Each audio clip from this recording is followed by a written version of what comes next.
નમસ્કાર. ભારતીય જનતા પાર્ટીનો સંગઠન પર્વ 2024માં જામનગર મહાનગરમાં ચૂંટણી પર્વ અંગતે અહીંયા પ્રમુખના ઉમેદવારી માટે દાવેદારોના ફોર્મ ભરાઈ રહ્યા છે, જેની પ્રક્રિયા હાલ પાર્ટીની ગાઈડલાઈન પ્રમાણે ચાલી રહી છે અને જે પણ ઈચ્છુક છે એ બધા હાલ અહીંયા મળી અને અમને દાવેદારી પ્રસ્તુત કરી રહ્યા છે, જે સંપૂર્ણ પાર્ટીના નિયમો પ્રમાણે થઈ રહ્યું છે.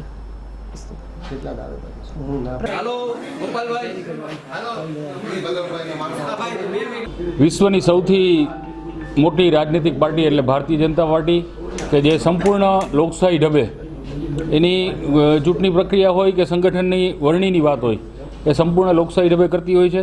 સંગઠન પર્વ 2024 અંતર્ગત સૌપ્રથમ પ્રાથમિક સદસ્ય બનાવવાની જે કંઈ વાત હતી એમાં ભારતીય જનતા પાર્ટી ગુજરાત પ્રદેશ લગભગ 1,19,00,000થી વધારે સભ્યો બનાવી અને અવ્વલ નંબર ઉપર છે. ત્યારબાદ સક્રિય સભ્ય બનાવવાની વાત આવી તો એમાં પણ સંગઠન પર્વ અંતર્ગત 1,00,000થી વધારે સક્રિય સભ્યો સમગ્ર ગુજરાત રાજ્યમાં બન્યા.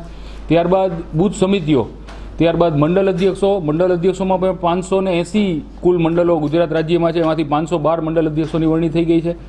અને આજે જામનગર મહાનગર ખાતે જિલ્લા એટલે અથવા તો મહાનગરના અધ્યક્ષ માટેની જે કંઈ પ્રણાલિકા છે અને જે કંઈ પાર્ટીના નિયમો છે એ અંતર્ગત અત્યારે જેને દાવા રજૂ કરવા હોય એ ચૂંટણી અધિકારી સમક્ષ રજૂ કરી શકે છે.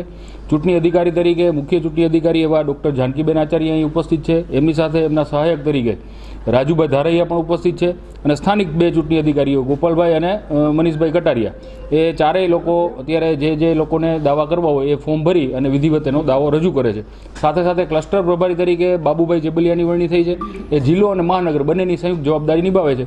એ પણ અહીંયા ઉપસ્થિત છે. તો છે કે જેમ કે 3 વખતના સક્રિય સભ્ય હોવા જોઈએ. એક આ વખતે હમણાં 2024માં જે સક્રિય સદસ્યતાનું ફોર્મ ભરાણું એ અને એની પહેલાંના 2 વખતના સક્રિય સભ્ય હોવા જોઈએ.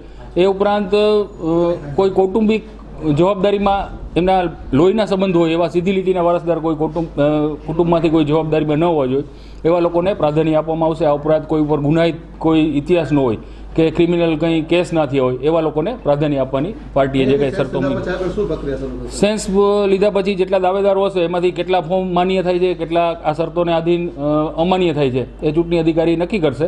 ત્યારબાદ સંકલનની ટીમ બેસશે અને સંકલનની ટીમમાં જે કંઈ દાવા થયા હશે માન્ય દાવાઓ એના ઉપર ચર્ચા થશે અને પછી પ્રદેશમાં બધી વસ્તુ મોકલવામાં આવશે. એ તો હવે ચૂંટણી અધિકારી જ કહી શકે, કારણ કે એ પ્રક્રિયા સમગ્ર ચૂંટણી અધિકારીના કાર્યક્ષેત્રની અંદર આવે છે. આમાં આ કાર્યક્ષેત્રમાં અમે લોકો ક્યાંય હોતા નથી.